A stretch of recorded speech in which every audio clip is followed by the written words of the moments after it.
Well, look at that, we made it. It's Friday. Not just any Friday, of course, it's the last Friday of the month. As we start up another edition of Here and There, it's great to have you looking in. And welcome to my urban igloo. Here, let me take you in here, get a little more comfortable. It is a bit of a tight squeeze initially, and I realize that this is nothing like how the Inuit would build it. They were the experts, of course. And the word igloo is really Inuit for house or temporary shelter. They would build much better than this, but an igloo during the long hunting trips. And the idea is to protect them from the severe elements, you know, the harsh winter wind, the snow, and the extreme cold. And typically, if you're an expert, the Inuit could build, you know, a decent igloo in about an hour. Now, for my kids and I, it took a better part of half a day, but boy, it was a lot of fun. I gotta tell you, we did, if you don't mind me saying, we did a pretty good job, and the kids have added some special touches. You know, they put some artwork in there, they have a little table, a blanket, and even some little lights here you can see hanging up. So, you know, it's pretty comfortable. Not bad at all. And I think the beauty was, it's been such a long time since we've had enough snow, a winter season where enough snow has fallen that you could do something like this. So we were very excited, and the kids continue to enjoy this. Now, one of the secrets that I did, show you the ceiling. So, you know, each night when it was getting very cold, I would come in here and I would just, with a little spray bottle, spray the inside. And that way it freezes and becomes really hard and solid, so there's no risk of it falling in. But we've had a lot of fun. We brought the dog in here and all that sort of thing. I was thinking maybe we should do the whole show inside here, but we have so much to do. So what I will do is start off by letting you know we have a very busy show, a lot of fun. We're going to talk about snow. In fact, with the forecast, there's a major winter storm that's brewing up along the Atlantic seaboard. Some parts of the U.S. may see a meter worth of snow. Will it move into our area? I'll have all those details coming up. Plus, we'll have a brand new entry in our Nod to Nature file. We're going to play a brand new game here on the program, and I'm going to show you a 17-pound potato. Yeah, when my kids saw it, my youngest said, "Daddy, that's a lot of potato chips." And I think he's absolutely right. I don't know if it'll become potato chips or not, but 17 pounds, it's a great story. So we'll share that with you. And today's also a special day, so I'm looking forward to giving you those details in just a moment. So here's what we're going to do. I'm going to run inside to the Here and There studios. In the meantime, I want to show you what it was like to build the world's largest igloo. Take a look.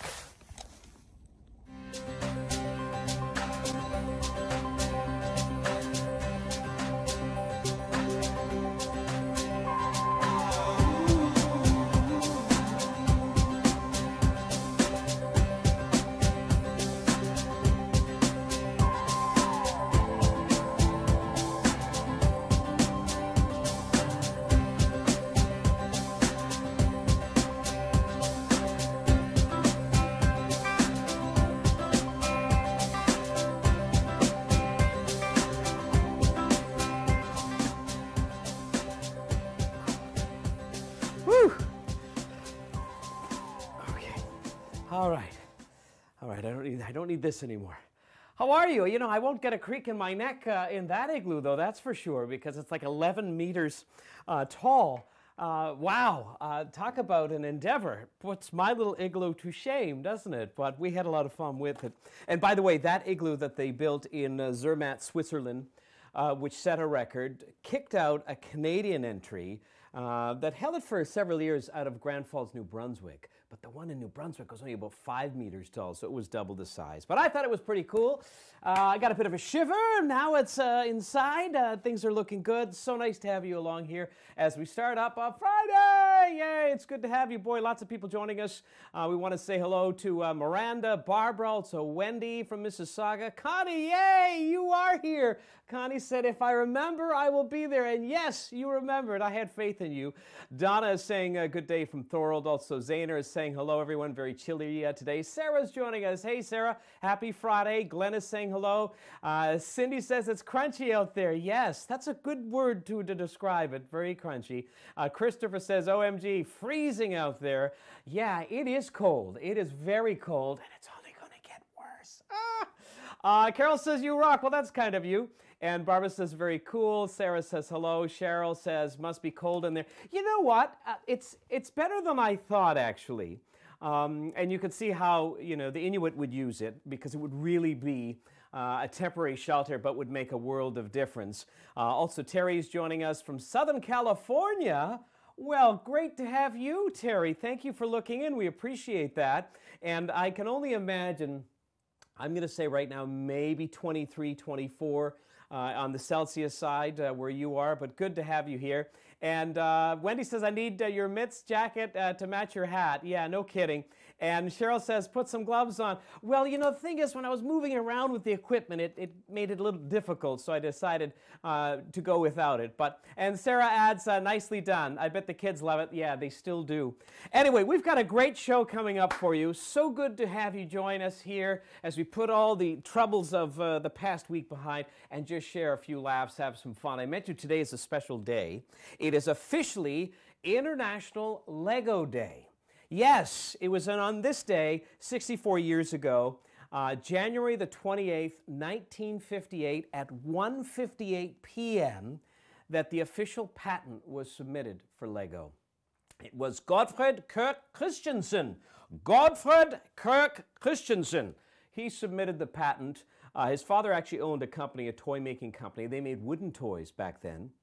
And the name Lego is actually a Danish saying of legot, which means to play well. So let me show you what Gottfred Kirk Christensen looked like and the actual patent that they submitted. Now, this is a picture of the patent that they actually filed, and it's in the Lego Museum that people can see. But you'll get a picture, an idea of what Gottfred looked like, as well as the actual documentation. Now, to be honest with you, I found it very difficult to understand that document of the Lego, because I can see the little stubs and the nodules that were in there in terms of what they were aiming for.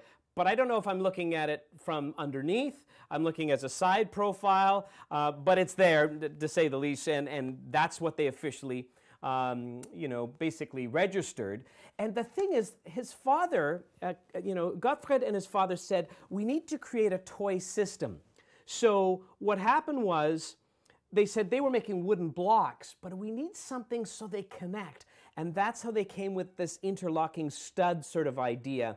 So that way you could still build things, but they wouldn't, knock down so easily. You could sort of just construct and then take it apart and build something new. And to this day, it remains one of the most popular toys on the planet. We are big Lego family here. I've always loved Lego as a kid, and so do my kids. In fact, my kids, when I was telling them it's International Lego Day, they made this. This is my official Lego microphone. Hello, testing everybody. Can you hear me? Check 1, 2, 3, 4. Not bad, eh? Look at it's even a spit guard.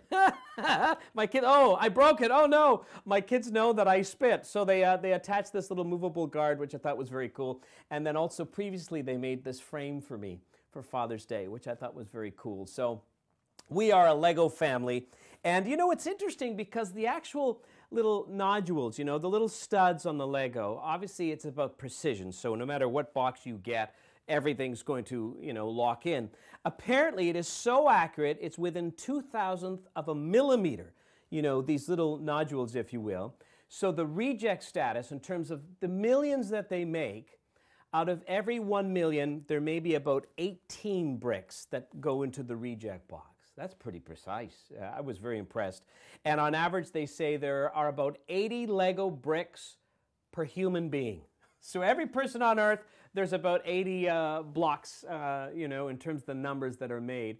And needless to say, Lego was named the toy of the century, and you can see why. So happy International Lego Day. Now, it takes me to the AKQ today. I want to know from you, what was the one toy you always wanted but never got? Think about that. Not what you got, not your favorite toy, but what was the one toy that you always wanted but you never got it? So that's what I'm asking from you. Let me know, and we'll connect with you very shortly on that. For me, it's got to be, I would say, a drum set.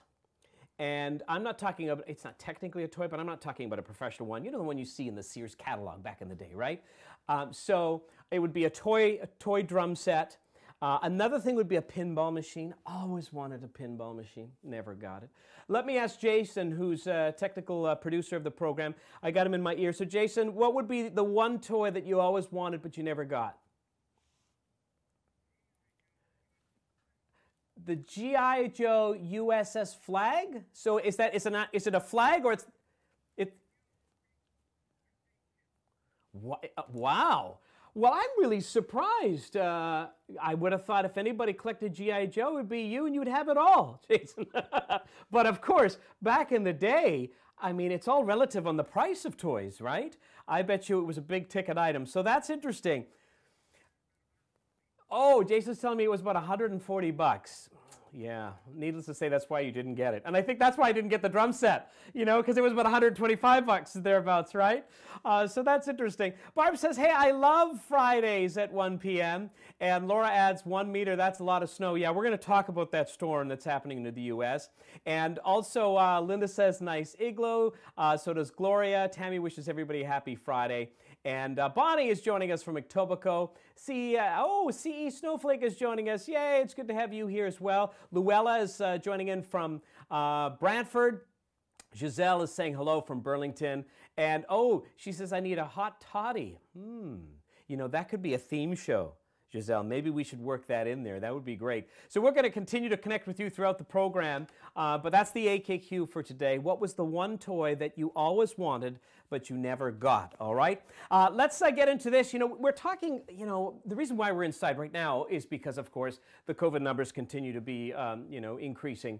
It looks like they almost are leveling off, and there's some indications maybe reaching a peak in another week or so. But that's why we're staying, you know, inside. We're playing it safe, not only for my safety, the crew, but the other side is that my kids are doing online schooling, and my wife has been called back into the office.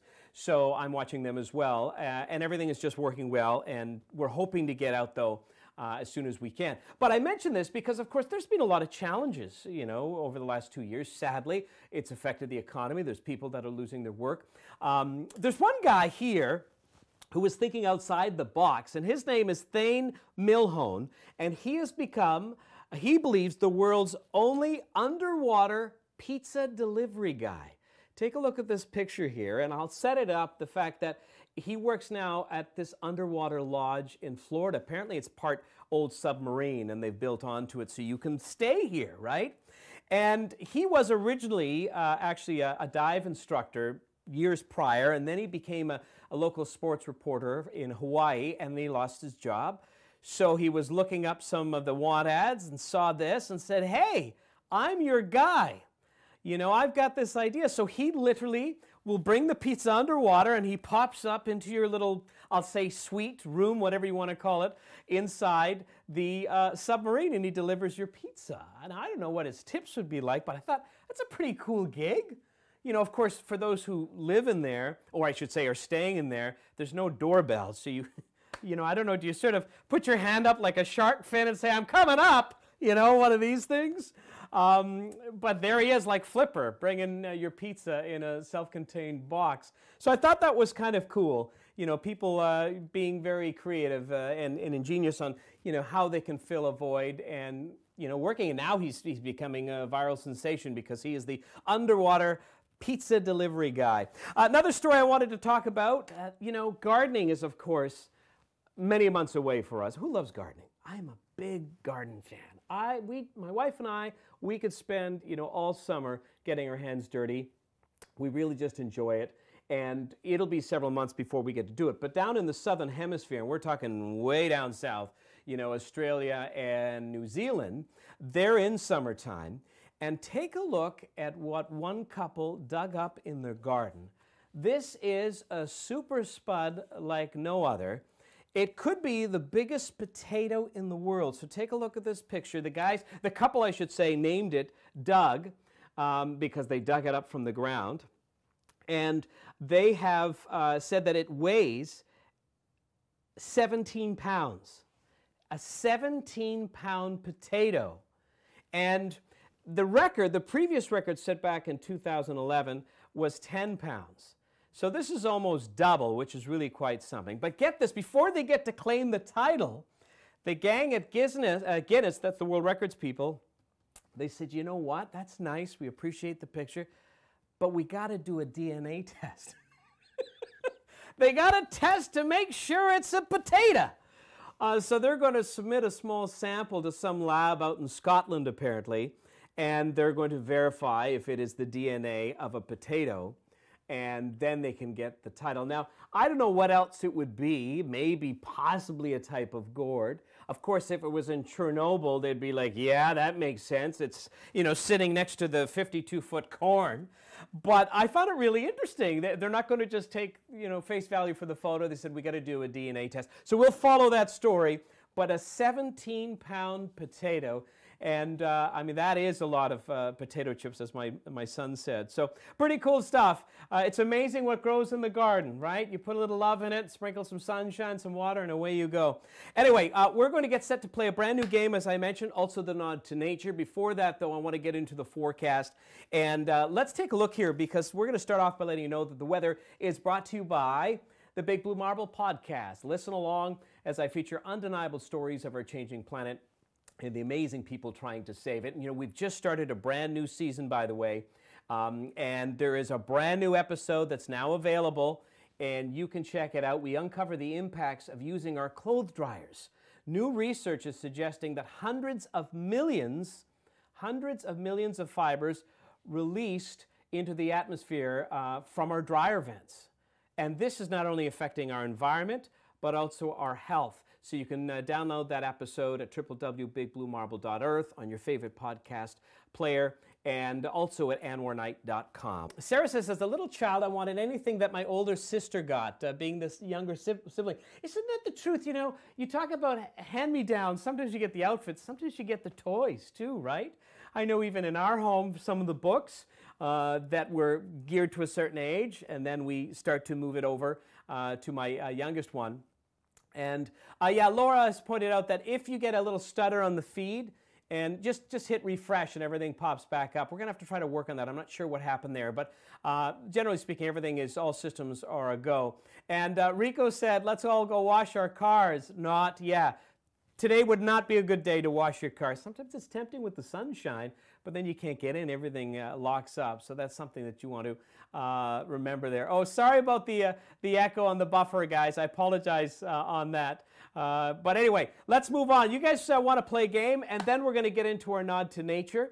And this is a brand new game that I wanted to share with you. And it is officially called Food, Fact, or Fiction. Let me bring that in officially here. Now it's time to play Food, Fact, or Fiction. So here we go, guys. And this is really easy to play. I'm going to ask you a food-related question, and you tell me if it is a food fact or if it is fiction. All right? Just before we go to our first question, Giselle said my sister and I are twins, so we each got the same toys. Lucky us. I'm a twin. Let me tell you, I'm a boy-girl twin, mind you. I used to get one slipper on my birthday, Christmas Eve, and the matching slipper on Christmas Day. No, I'm kidding. But I felt like that at times. Anyway, all right, so you ready? Here we go. Question number 1 on food, fact, or fiction. Cheese is the most stolen food in the world. Fact or fiction? Cheese is the most stolen food item in the world. What say you? Fact or fiction? It's a brand new game we're starting up here. Anne says that's a fact. Also Giselle says it's a fact. I want to get this name right here.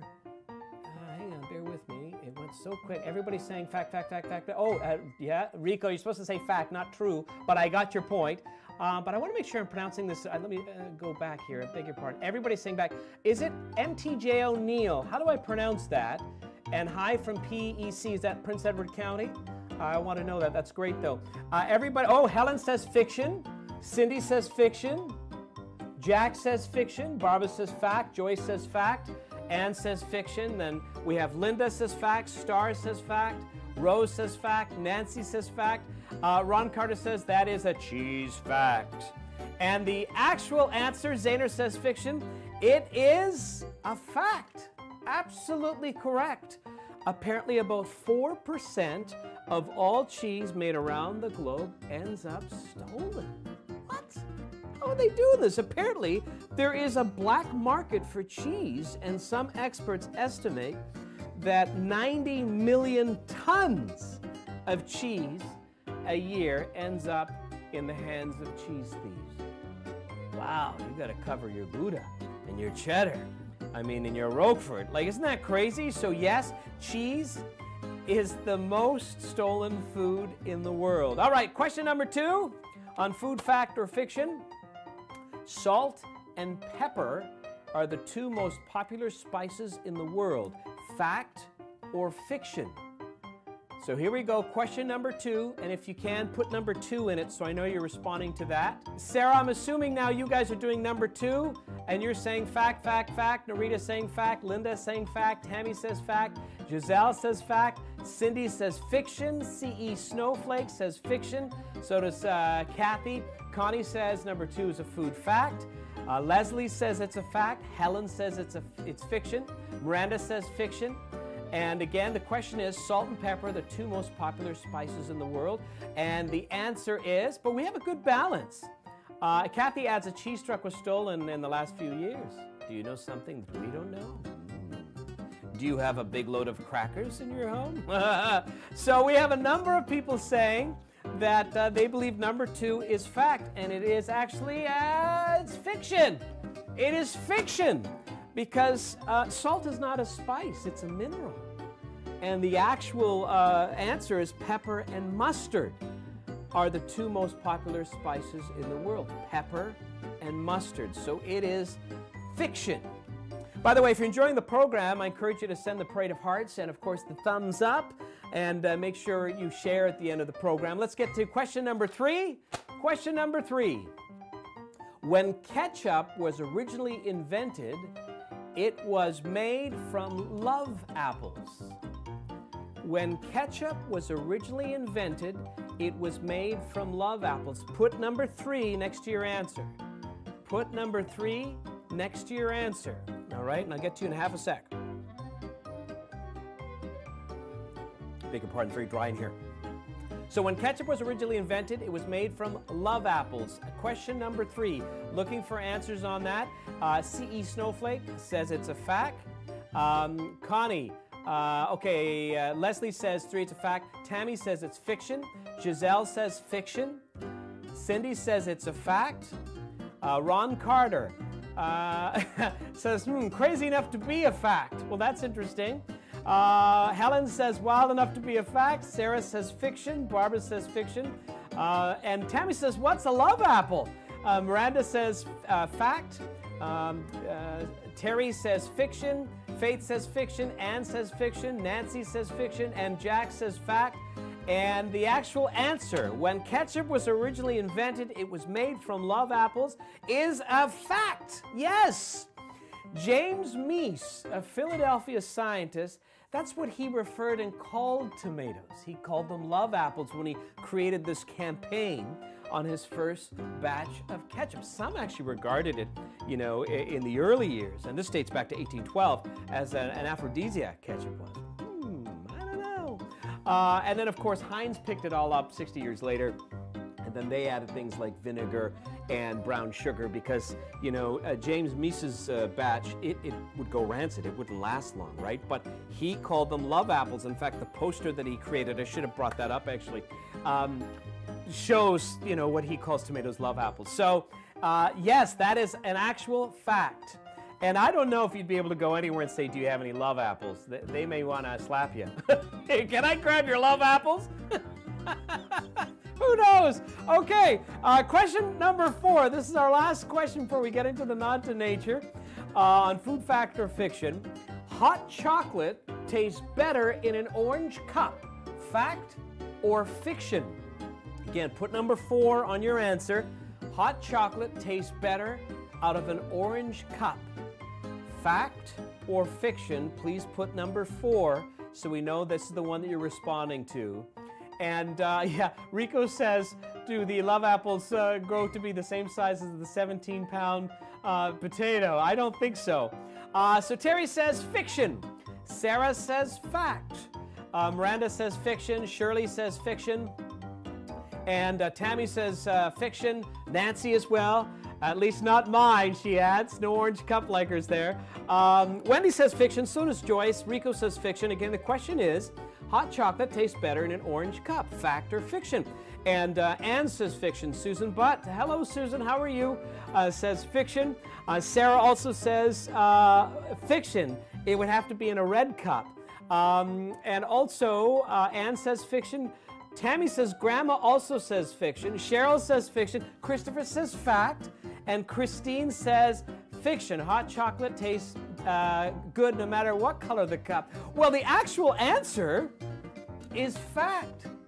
Scientists did this experiment. They used 57 volunteers. They gave them the exact same hot chocolate in a white, a cream, a red, and an orange cup. And all the volunteers said it tasted best in an orange cup. Now, you know, if you think about it, you know, many brands, a lot of research goes into how colors, you know, enhance, you know, our perception of taste. Sometimes you'll see a package, right? And it may say lemon, but they have to put that lemon and actually say it because we need, apparently we need that little trigger mechanism in our brain to think, oh, it's supposed to be like the lemon flavor. And they spend millions of dollars on that, from food to cosmetics. But I found that really interesting. Orange cup. So, you know, I was thinking, if you're not a good cook, I'm not, next time I make dinner for the family, I'm going to get some orange plates. Just serve it up on that. Isn't it good? Yes, it is good, isn't it? So that might be a little trick. Use either an orange cup or an orange plate. All right, just before we get set to wrap up, I want to get into our nod to nature. This is amazing, and we're going to end it on a very cool note. You know, our nod to nature is our file that we open up, and we like to salute things that happen in the natural world. I want you to meet Methuselah.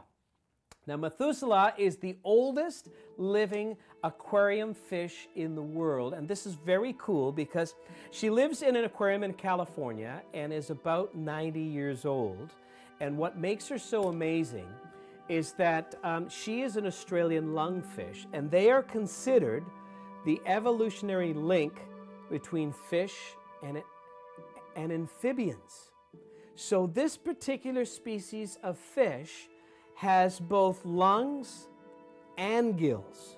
Now think about that.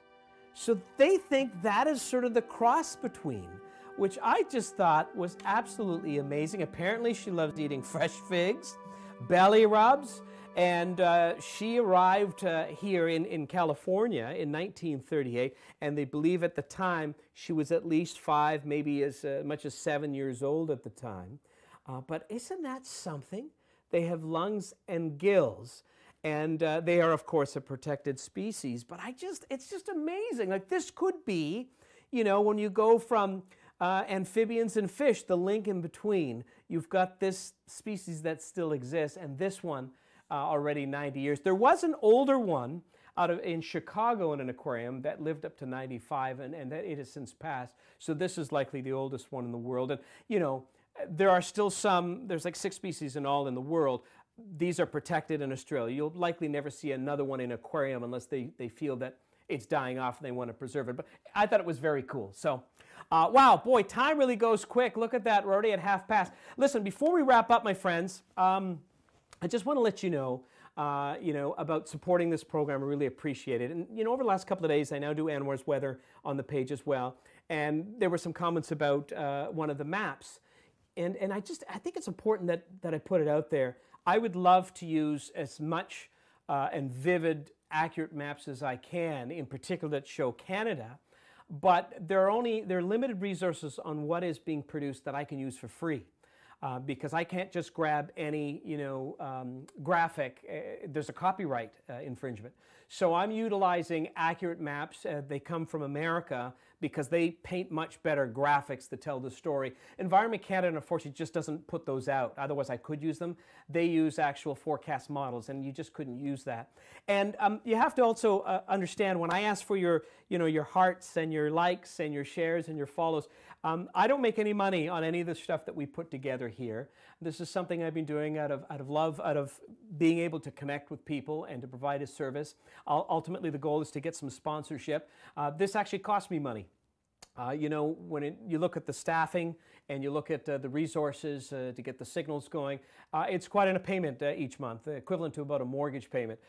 But I love doing this. I love connecting with you. I love getting, feedback. And the goal is to grow this, to get better and better, and to get more resources, and just go literally. I mean, we have viewers from around the world now, but to expand on that. So I really count on, your hearts, your parade of hearts, and sharing the posts and following the page, because as that starts to grow, it's easier to get sponsorship. But I just wanted you to know, I had thought of at some point as we approach the 50th episode, COVID has made it very challenging to get sponsors. Maybe we do a crowdfunding page to cover some of the costs. I don't know, I'm not there yet, but I do appreciate the support. So many of you have, been with me from day one, and you continue, and I appreciate that.